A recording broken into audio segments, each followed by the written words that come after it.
Ya masuk udah tuh. Berapa kalau enggak? Tidak ada sekitar tahu. Jadi Cengkareng itu cendrawasih kering.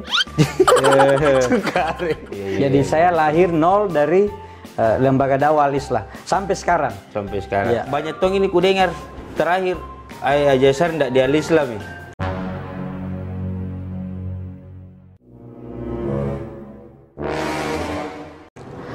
Kalau jadwal di IMIM jadwal. Ya. Tapi hati dan perhatian tetap. Grupnya Al-Islah saya adminnya. Jadi karena jadi dulu Pak Haji Saiful bicara sama Ibu, saya pinjam ATM karena banyak. Iya. Jadi pemain pinjaman ceritanya. Banyak yang minta di luar. Jadi di Al-Islah itu saya, Pak Kiai, Bapak, itu yang dipakai di jadwal IMIM. Ada beberapa ustaz yang lain, tapi sebahagian memang setelah keluar tidak lagi di situ. Jadi tetap tidak boleh melupakan bahwa Al-Islah itu lembaga dakwah yang melahirkan generasi-generasi mubalik yang baru.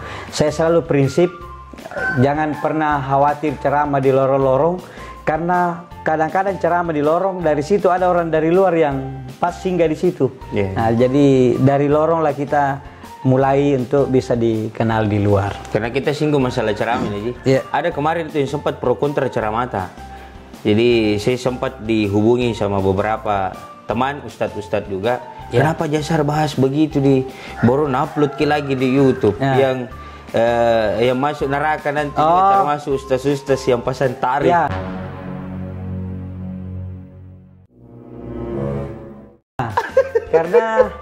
Karena memang ini bukan prinsip saya, prinsip yang diajarkan termasuk Pak Kiai, Pak Haji Abdullah Badru dan ulama-ulama kita, bahwa dakwah ini kita profesional tapi bukan profesi. Jadi tidak boleh itu dakwah jadi sumber. Prinsipnya urusilah agama, nanti Allah akan mengurusi hidup. Jadi saya selalu mendorong teman-teman jangan berceramah baru tidak ada pekerjaan. Betul. Carilah pekerjaan apa saja. Mau bisnis online sekarang, yang jelas ada pekerjaan. Supaya tidak pasang tarif. Ya, jadi tetap saya itu pada prinsip bahwa tidak boleh ada ustadz yang pasang tarif. Tidak boleh ada yang tanya-tanya berapa honornya, kalau tidak boleh. Pokoknya kalau pesannya Guru Tak Kiai Sanusi Bacok, kalau dipanggil ceramah tanya dulu waktunya. Begitu sudah cocok waktunya, oke, ACC. Begitu sudah ACC baru tanya di mana tempatnya. Jangan tanya di mana tempatnya, pasti berubah itu pikiran. Manusiawi ini, manusiawi. Di mana tempatnya? Lorong buntu, mencer-mencer kayaknya. Jadi jangan tanya tempatnya dulu, tanya dulu waktunya. Kalau sudah cocok, ACC kan? Ya ACC. Dan rezeki itu jangan khawatir, karena kita tidak tahu rezeki dari mana. Ada orang rumahnya besar tapi gigilnya lebih besar dari rumahnya. Ada orang rumahnya kecil tapi dia rela jual emas untuk ustaznya. Jadi jangan pernah khawatir kalau itu. Jadi Bro Cu, mudah-mudahan dapat keedukasi, banyak kita dapat edukasi, terkhusus dai-dai muda yang saat ini berada di jalur dakwah. Itu tadi banyak pesan-pesan yang mesti kita ambil. Kemudian selanjutnya Ji, bagaimana Ramadan ini? Banyak jadwal tercancel? Alhamdulillah, kalau jadwal tercancel tidak ada, karena memang tidak jadi jadwal. Yang tercancel itu kalau sudah ceramah jadwal baru dihapus. Ini memang dari awal. Tapi jadwal ceramah jalan. Saya malam pertama ceramah di Masjid Baitul Iman online pakai Zoom. Jadi sampai malam ini kita ceramah pakai Zoom. Jadi dari rumah saya ceramah, jamaah masjid di sana Zoom. Syaratnya 2, jamaah masjid itu tidak gaptek. Nah, yang susah nih kalau di lorong-lorong. Yang mau pakai Zoom baru Nabi bilang kirimnya dulu Zoomnya di mana. Jadi dia kira Zoom itu yang kasih perbesar ke gambar. Saya Jadi tetap alhamdulillah jalan ceramah pakai media online. Kemudian tiap hari juga di rumah ini live setiap hari. Setiap hari. Ya, sebentar ini. Setiap hari 1:30 live Instagram, Facebook, fanpage itu, kemudian YouTube. Jadi semua media kita pakai untuk sampai ke pesan-pesan dakwah ini ke umat. Kemudian Ji, selama Ramadan ini Ji, bagaimana kita atur waktu itu untuk belajar tersendiri? Sekarang ini banyak waktu untuk belajar, tapi saya selama ini sangat perbandingannya itu membaca dengan mendengar agak jauh mendengar. Jadi sering mendengar karena saya dulu MC ceramah takziah. Jadi ada beberapa ustadz itu yang menjadi inspirasi saya. Pak Kiai Abdullah Badru sendiri, kemudian Ustadz Kiai Guruta Sanusi Baco, Kiai Rashid Ali almarhum, Ustaz Nasir Suro, Ustaz Samirullah Sibali, Ustaz Mansur S almarhum. Karena saya MC di Majelis Taklim Panyuki, jadi di situ semua itu saya rekam, saya putar ulang, saya di mana kekurangannya, di mana kelebihannya, dalil-dalilnya saya cari dengan buku. Dalilnya ini sahih atau dhaif, ya kita pilih-pilih. Jadi mendengar baru belajar. Ya intinya membaca. Membaca karena naik mimbar tanpa persiapan itu turun mimbar tanpa penghormatan. Iya. Bisa diulangi lagi satu kali tuh. Bisa, enggak mahal jadi. Naik mimbar tanpa persiapan, turun mimbar tanpa penghormatan. Jadi kalau tidak ada persiapan jangan makanya harus siap konsep. Cuma konsepnya ada yang tertulis, ada yang di otak. Jadi tidak boleh sama sekali bilang saya tidak perlu pakai konsep, itu balik-balik itu salah. Harus ada konsep. Cuma konsepnya ada yang ditulis, ada yang sudah diingat. Jadi kalau tidak ada persiapan jangan coba-coba. Kiat-kiat tak Ji di Ramadan ini musim pandemi? Ikuti fatwa majelis ulama, ikuti pemerintah, kita sholat di rumah. Yang jelas insya Allah mudah-mudahan sesuai prediksi para ilmuwan, corona ini tidak lama berlalu. Dan saya, salah satu sesi ceramah saya adalah terima kasihlah kepada corona. Karena corona ini kan luar biasa. Corona ini yang membuat udara di atas Jakarta dan Makassar ini tidak hitam. Dia menjadi bersih kembali. Hanya corona yang bisa membersihkan dunia dari pencemaran. Yang lain tidak bisa karena corona lah, sehingga industri-industri besar ini berhenti. Dari situ sehingga kita bebas dari pencemaran. Jadi luar biasa. Jadi terima kasih kepada corona. Dan ada ayat Allah tentang susahnya ini corona. Fa inna ma'al usri yusra. Sesungguhnya bersamaan kesulitan ada kemudahan. Saya tidak pernah itu bilang sesudah kesulitan karena di situ bersama. Innallaha ma'as sabirin, Allah bersama. Jadi inna ma'al usri, bersama kesulitan, yusra, ada kemudahan. Jadi pasti dengan corona ini banyak kemudahan. Banyak kemudahan.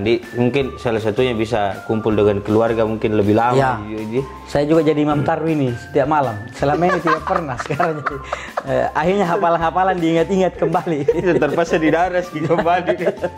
Jadi bagaimana tanggapan ini sama dai-dai muda yang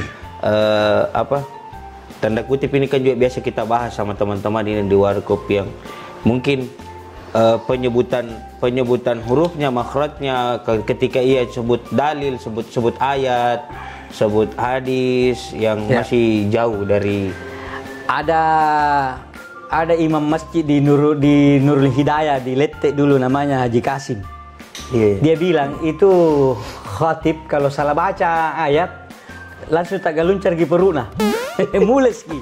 Jadi dia itu tidak sembarang khatib dikasih imam. Dan kiai kita di pesantren bilang kalau salah baris hadis masih dimaklumi, tapi kalau ayat tidak boleh. Maka para mubalik muda, para mubalik tua termasuk saya, jangan pernah malu untuk belajar minimal makharijul huruf.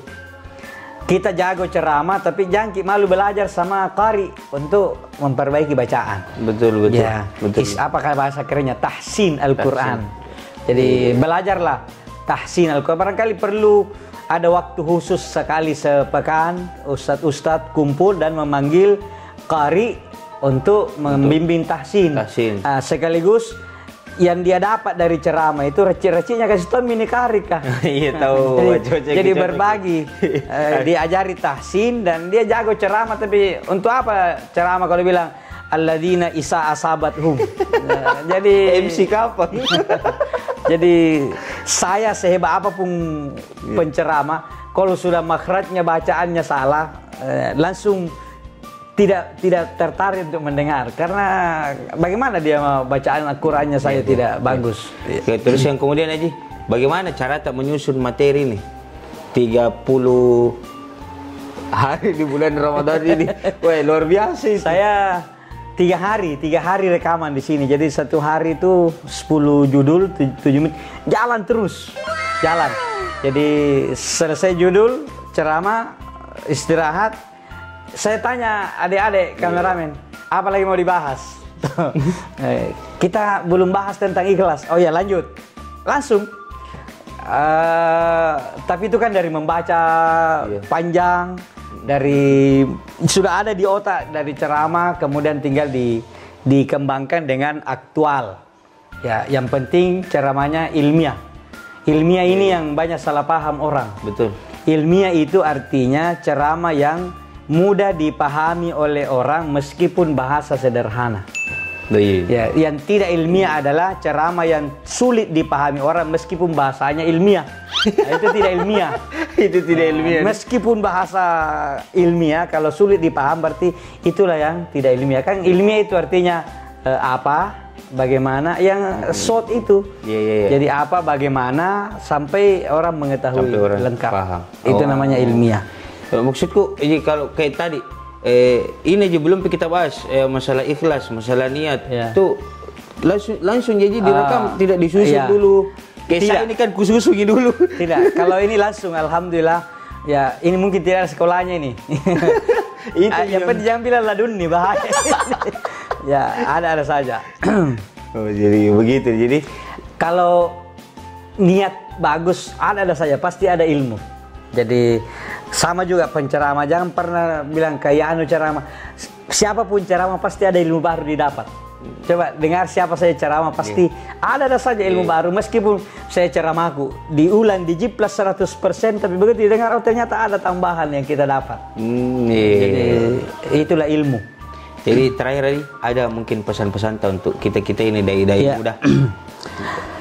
Satu, dan ini juga sudah sering diungkapkan, ma kharaja minal qalb waqa'a fi qalb. Apa yang keluar dari hati akan menghujam ke hati pendengar, tapi apa yang keluar dari leher itu tidak lebih dari telinga pendengar, hanya sampai di telinga. Jadi perbaiki niat dalam berdakwah, semata-mata mengharap ridha Allah. Pasti kalau kita mengurus agama, pasti Allah akan membantu kita. Soal rezeki jangan khawatir, ada saja, dan kita itu tidak pernah. Kalau ada orang meragukan, jangan sampai saya begini dan di sana sedikit, berarti dia meragukan Allah.